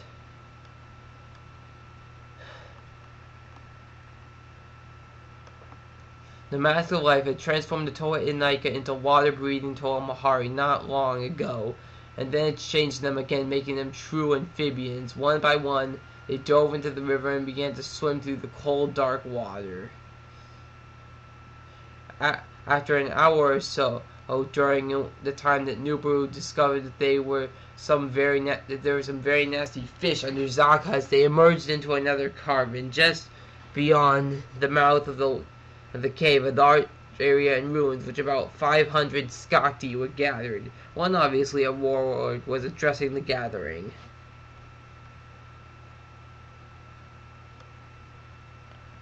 The Brotherhood of Makuta is no more, he bellowed. Dark Hunters are a battered ruin. The Toa scattered into hiding stone rats. Who is there left for anyone to fear? The Skakti, yelled the crowd response. I don't like the sound of that, said Huki. I think you're about to like it less, said Nubaru. He was crouched down, and with one hand on the soil, something is moving on the ground, maybe 20 bio from where we are. Something big. For too long we have been panned up on this island by the will of the Brotherhood, for the warlord continued. And now, with their number of controls in the universe and believes he can control us, but we will show him he is wrong. Okay? Well, that doesn't sound like he and Pterodactyl will be playing a Coley game together anytime soon, said Jowler. And things are just getting warmed up, said Holly. Let our salvation now rise, shouted the warlord. Here it comes, said Nubaru. Now they could all feel a rumbling underground, and soon they saw what was causing it, a huge tank rising up from the center of the ruins. A glance at the Toa Mahari knew all too well what was inside it. That's energized protodermis, whispered Jowler. How did they? Questions later, said Kongu. Look up who just joined the party. The Skakti were hauling prisoners towards the tank. One was a Zyglak, a savage race of outcasts known for being virtually invulnerable to elemental powers of Toa. The next came a Vortex, a crafty race that had spawned like the evil Rudaka. After that was one of the brutish race that served the laborers on stealth. That makes no sense, said Holly. Even if they throw them into the liquid, the three of them might just be destroyed by it. Probably be, so what's the point? None, said Yupuru, unless somehow they know these three are destined to transform.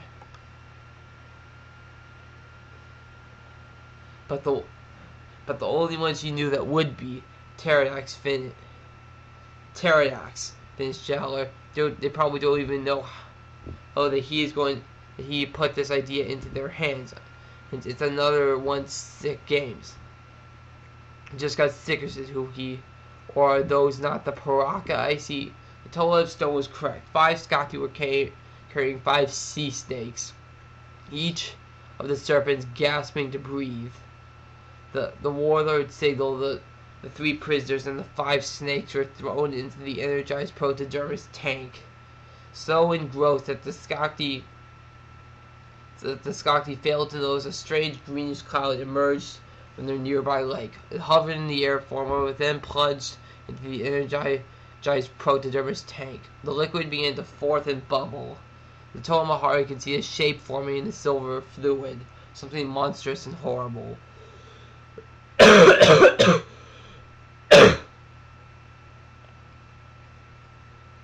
Tell you what, said Kongu. Call me when it's over. I don't think I want to look.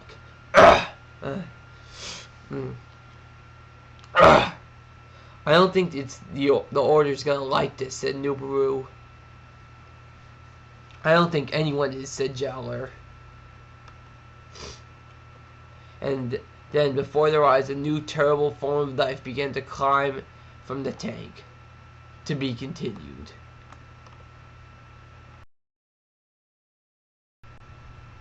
Reign of Shadows, Chapter 11. How long was a fraction of an instant?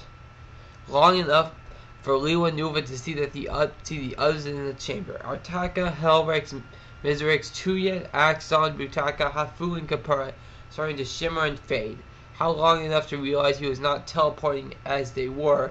Pterodax was leaving the Toa of Air behind, no doubt for some sinister reason.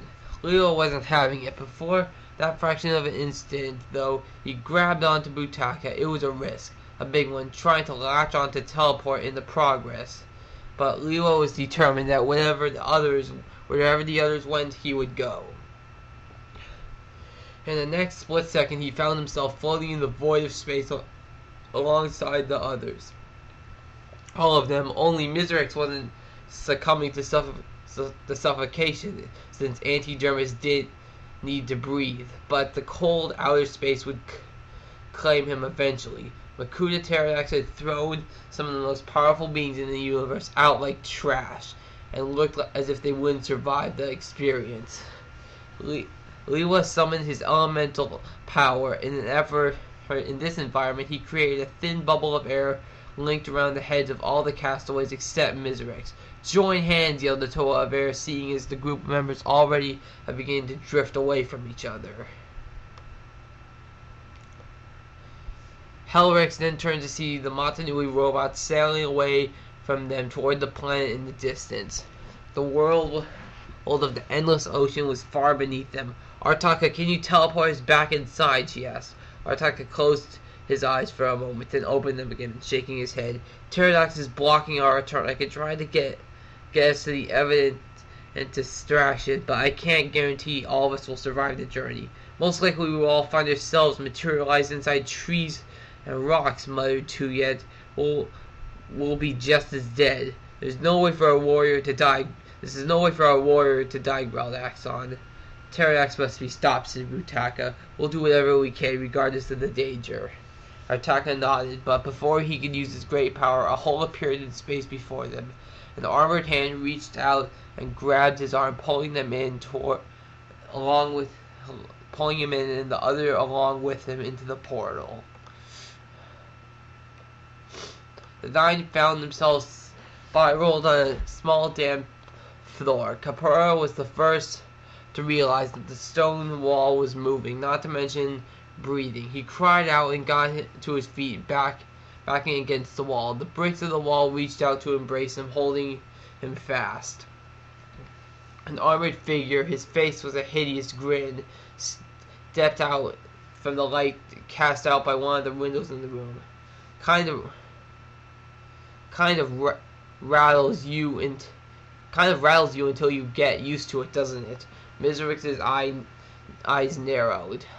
"Oh, I know you. You were among my rescuers from Artakha. You were the one who never shut up, and where have you brought us?" Helrex stood as best she could on the moving floor, her weapon at the ready. Vison said, "Explain yourself." "Not even a thank you," said the Madskakti. "See if I save you from the darkness of outer space again, if I only could, because no one told me to." "He," said Axonn. "Who?" Didn't I introduce you? How rude of me," said Vison. "Over there in the shadows." The occupants of the chamber turned one look in the direction Vison was pointing. They could barely make out the figure seated in the floor. Chains of fixed arms and legs. The chains were withering like serpents. "Be careful," Vison added in a loud whisper. "He's quite insane, you know." "Matoran," said the voice from inside the darkness. "Amazing. And the rest of you, how proud I am. If I could, I would embrace you all." Helrex took 2 steps forward, saying, "This is another one of your tricks, Vison. Who is this?" Vison put his hand out to stop her. "I wouldn't do that if I were you." "You're not me," Helrex snapped, pushing him aside. She had advanced as far as the edge of the shadow when her armor suddenly began to strangle her.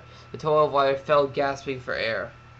"It would have been better if I were you," said Vison, "less painful."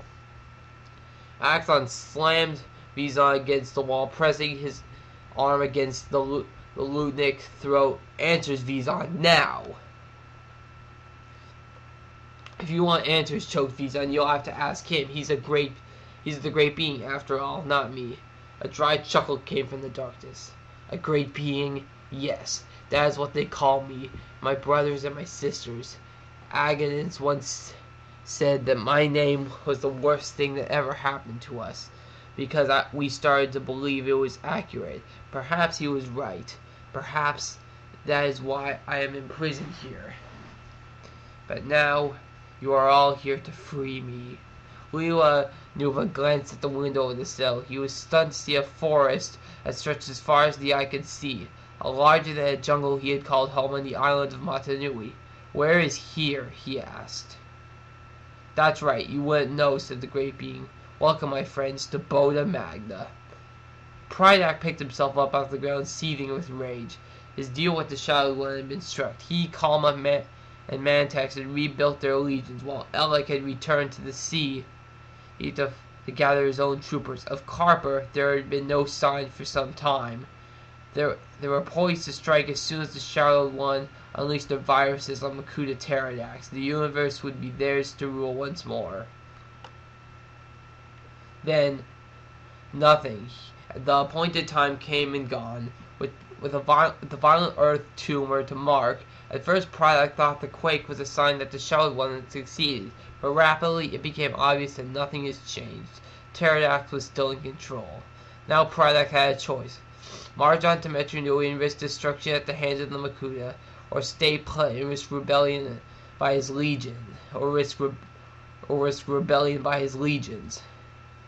He had been a fool to rely on anyone else. He decided the Shadow One was to use his old saying of his people, either die, either dead or fled. Prydak looked around. His legion army was ready. He was a warrior and a conqueror.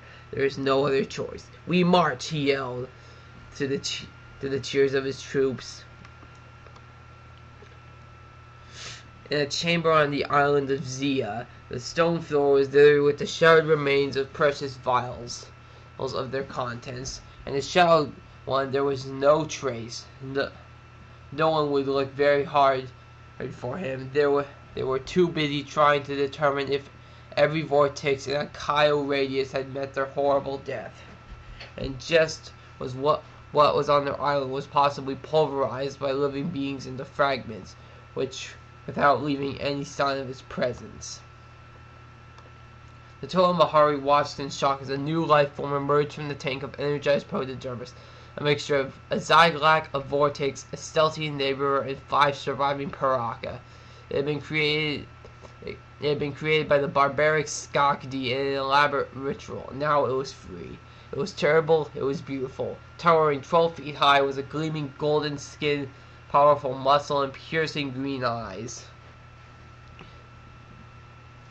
They regarded the assembled Skakdi with a benevolent gaze at its creator. Only the vaguely reptilian cast of its face looked as stunning as its appearance. We live, it said, and we hunger. I don't like the sound of that, said Jowler. I haven't liked the sound of that of anything this past year, replied Kongu. Do you think that they're really going to be a meal? Asked Holly. I really wish it was that simple, said Huki, but somehow I think it's gonna be something worse.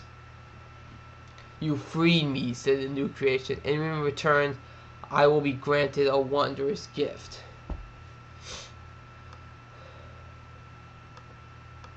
The Skakdi moved a little closer, and they were not a cautious people as a rule, and the concept of someone wanting to give them something as opposed to just taking it was a new and appealing one. As they drew near, the creation closed its eyes and an expression captured his face. Is it feeding? Asked Nubaru. On what? I don't know, but let's make sure we're not its next course, said Jella. The Skakdi are distracted, and so is that whatever, so get ready. Yes, said the golden skin being, so much savor and so much in return. This is it, said Jowler. Whatever it's going to do, it's going to do now. So let's. Jowler paused, confused. There was something the Toa Mahari needed to do urgently. What was it? He knew it was important. Suddenly it became crystal clear. We haven't seen it before. It was so obvious. After all, the Skakdi are the superior race, he said to his teammates. Stronger, smarter. We shouldn't be opposing them. We should be following them. Do you think that they will all follow to serve them, Holly? Said Holly. Even if they don't, Even if they kill us, said Huki, what a better way to die. Throwing down their weapons, the 5 Mahari arose and walked forward, ready and eager to obey the new commands of their new masters. Next, the reign continues to an end. To be concluded.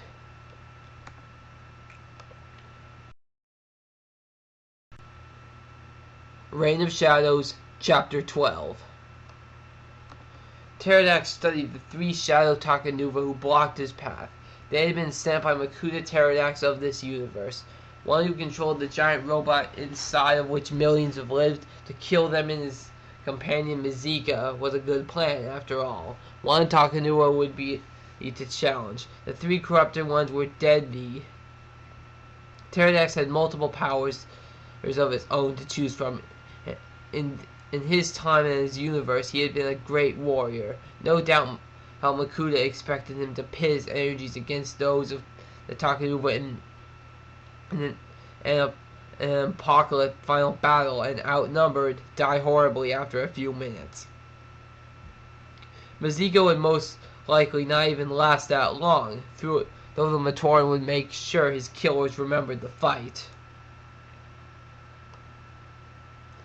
Ah, Makuta, thought Pterodax, we are the same being in different universes, but I am not you. You are a plotter, a scammer, not wanting to get your claws dirty. If you can avoid it, you would think all sorts of ways to fight the Takanuva from a distance, all of which you would fail.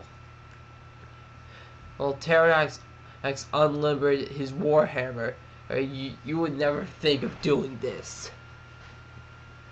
He charged. Before the startled Shadow Toa could react, Pterodax swung his hammer, striking one Toa in the face, shattering his mask into pieces. Whirling, he landed another hammer on the blow to the chest armor of the second Toa, cracking it down the center. Mazika moved in and then catching the 3rd Takanuva with a scissor kick, sending him to the ground. Pterodax made sure that he would never get up. Now the maskless Toa struggled forward, firing shadow energy from his hands at random, but one blast caught Pterodax in the shoulder, badly damaging his armor. The warrior from another dimension did not have the luxury to feel pain just then, or worry about the antidermis escaping through the gap. He had landed a side kick in the Toa's middle, swinging his hammer again to stop the charge of the other Takanuva, of the other Takanuva.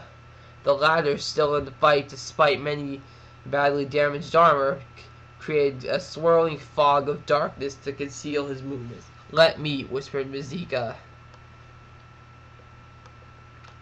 The Matoran stood completely still, reaching out with all his senses. He knew that at any moment the Shadow Takanuva could strike and kill them both, but he could not dwell on that fear, not if he hoped to survive this battle.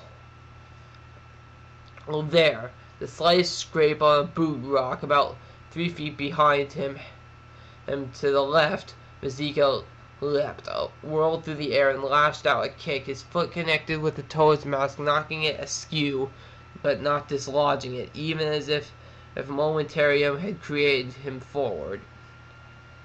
Mazika landed a second blow to the Shadow Toa's neck.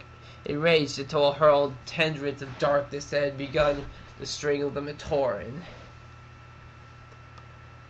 "Your friend is doomed," the evil Takanuva said, smiling. "You'll just beat him by a few." Then there was a sneaking crunch. The Shadow Toa's face went blank. He staggered forward 1 step and collapsed, revealing in process just how much damage a warhammer in the hands of an expert can do. The tendrils dispersed and Mazika scrambled to his feet. "Where's the 3rd one?" asked the Matoran, and the darkness dispersed around them. "There," said Pterodax, pointing to the north.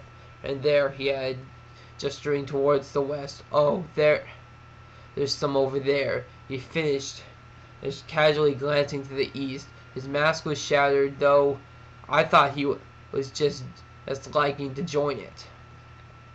Mazika chuckled. You know, Toa wouldn't approve of this. They don't kill. Pterodax shrugged. Very noble, but considering the state of the universe, maybe they should have bent the rules a little more. Try telling them, Mazika began. Pterodax held up a hand to stop him. Wait, something's wrong. Quick, grab my hand.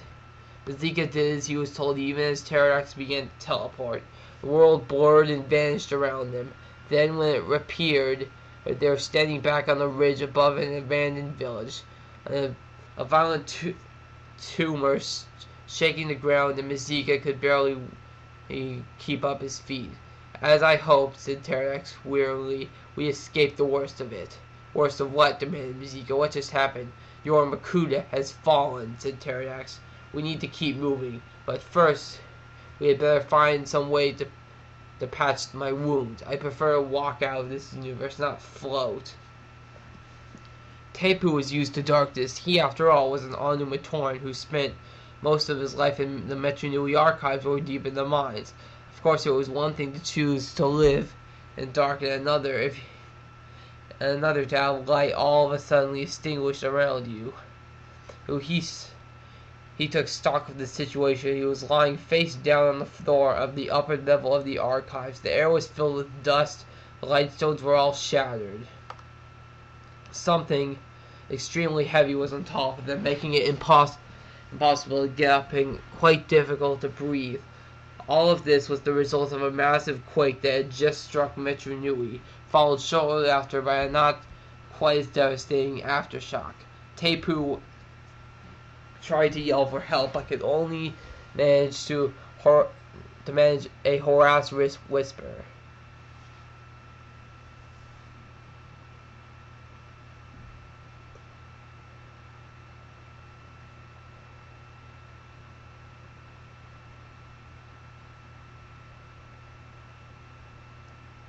That wasn't a very good way to die, he decided, but it seemed to be the only one that he had gotten stuck with.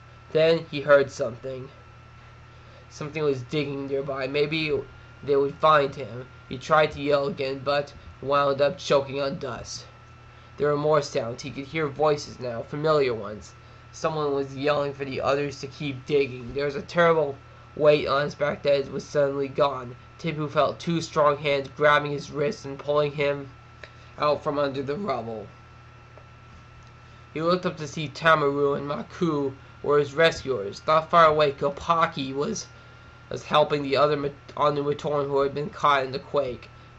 Maku and Tahu were up against the wall and dusted off his armor. Are you all right? She asked. Tahu nodded. What just happened? Maku pointed up. Tahu saw a massive hole beyond that blue sky like he remembered from the island of Mata Nui. It had only been recently that Tahu and the other Matoran had learned that their universe was inside a giant robot. Now someone had eventually punched a big hole in the robot's head. I think Makuta ran into something tougher than he was, Maku explained. Pretty sure the robot is dead, and my guess is so is he. We're going to need to get everyone out of here and hope there's someplace outside where we can live. But in the meantime, well, there are a lot of people trapped like you are. Tahu got to his feet. Then I'll help. You need to rest, said Maku sternly. I didn't rest at Kini Nui when those Rahi attacked, Tahu replied. He looked around at Tamaru and Kopaki hard at work. I don't know where Hafu and Kapura are, but it looks to me like the Chronicler's Company lives again. Maku smiled. Alright then, old friend, let's get to work. Kopaki threw his weapon out on the sand and slumped down a rock. He was tired, and all the way down the core of his being. Tired of fighting and running and fighting some more. It seemed like that That was all he had done since he and his teammates arrived on the island of Mata Nui more than a year before. He looked over the Barra Magna battlefield. As a hulking corpse of Makuta's massive robot, he wondered if at last it was over. He had answered Tahu's call with all the Toa Nui except for Liwa. Standing side by side with the other Toa inhabitants of this world, they battled Rashi, Skakti, and vicious black-armored warriors as well. Tahu had single-handedly defeated the Rakshi and others who had battled the rest of the Makuta's army into submission. The Makuta robot had been struck on the back of the head by an astral body falling faster than an avalanche of Mount Ihu. Now, one by one, the Matoran and other inhabitants of the robot were emerging from the ruined shell into the sunlight of the new world. Using his powers to create an ice ramp, Kopaka traveled over the treetops of the new jungle. He wanted some time alone. Finding a likely spot miles away from the other Toa and Glatorian were assembled, he sat down to contemplate his future. The destiny of the Toa Nui had been achieved. So he always had the option of giving up his Toa power and becoming a Turaga. But he had no real wish to wind up running a village in an outpost somewhere. He'd always retired from adventuring, of course, but this was a whole new world for him, with plenty of places to explore and many, and even more, and maybe some place to settle. It might even be nice to do something besides battle for all of his life and time. Of course, he had no idea of what something might be, but one thing he did know is that there was no way he laid down his weapons until Lilo was found. The Toa of Air had been missing for days. It was possible that he was simply in some other part of the robot and would be emerging, but he might have also was wounded or waylaid. As annoying as Liwa could sometimes be, he was a fellow Toa Nui and a friend. Kopaka was silent and vowed to find him wherever he might be. The first step would be to talk to the other Toa Nui and organize a search. Before he could do that, something extremely strange caught his eye. A section of the robot's surface was simply disappearing. And there had been no explosion, no heat, no sign of the metal being cut. But one moment it was there, and the next it was gone. What was even more bizarre was that who emerged from the hole was a small army of Skakti, a strange golden-skinned creature, and the Toa Mahari. The heroes did not seem to be hostages or prisoners. In fact, it looked like they were quite happy, acting as beasts on the burden of the Skakti. Liwa had to wait. Liwa will have to wait, I'm afraid, thought Kopaka. I need to get to the bottom of this, for the Mahari's sake, if nothing else. Fortunately, the new plant life created by Mata Nui provided a lot better cover than a desert could ever have had. Kopaka trailed the Skakti and their mysterious allies for miles. When he came to the shores of the ocean, the troop came to a halt. Skakti could be talking and gesturing to the golden-skinned creature. The creature nodded once and then turned to look at the cliffs beyond the beach. Before Kopaka's startled eyes, a massive castle took the shape atop the highest of the rock formations. The walls were made of stone and towers and bristled with weaponry. All of Metru Nui could probably have fit inside the room to spare.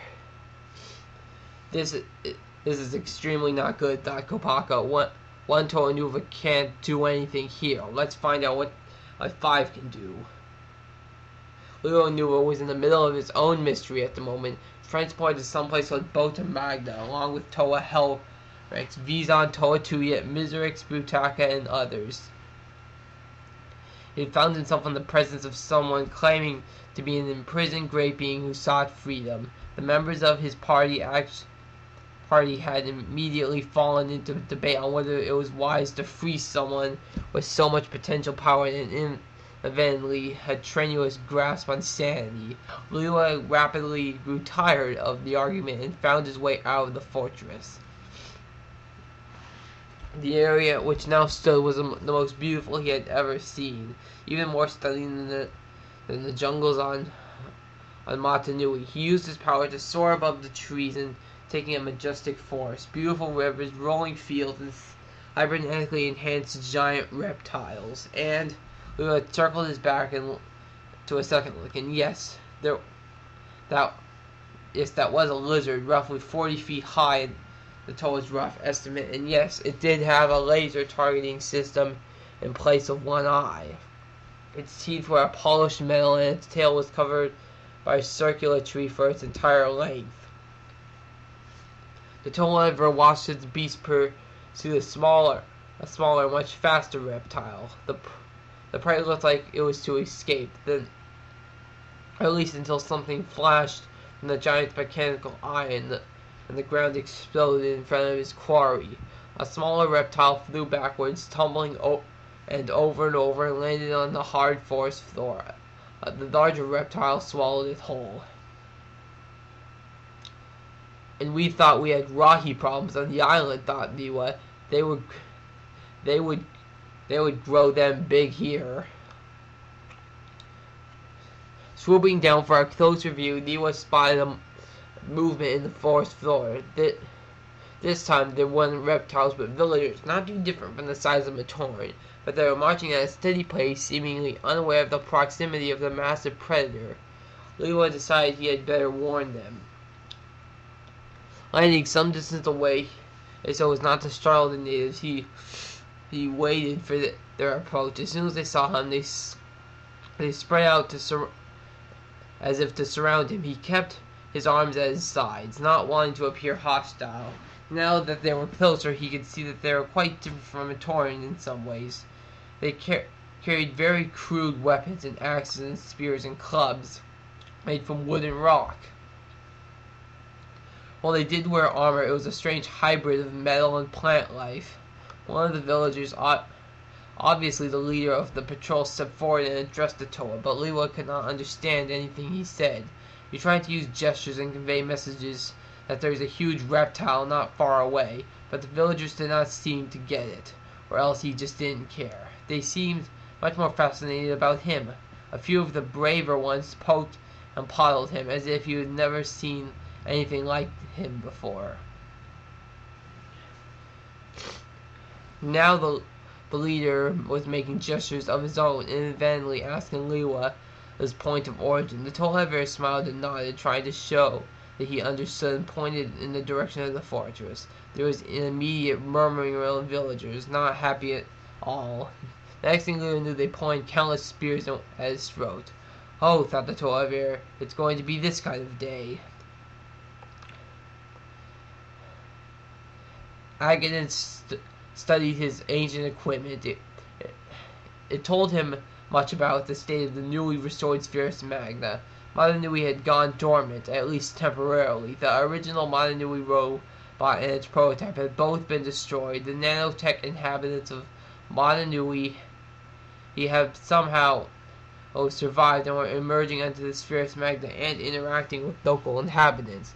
The great being should have been pleased after this. After all, it was his brothers and sisters who had created Mata Nui and sent the robot on a mission which had accumulated the restoration of the planet. But things had changed a great deal, and in the last 101,000 years, what might have once been a cause for celebration now provoked many different emotions.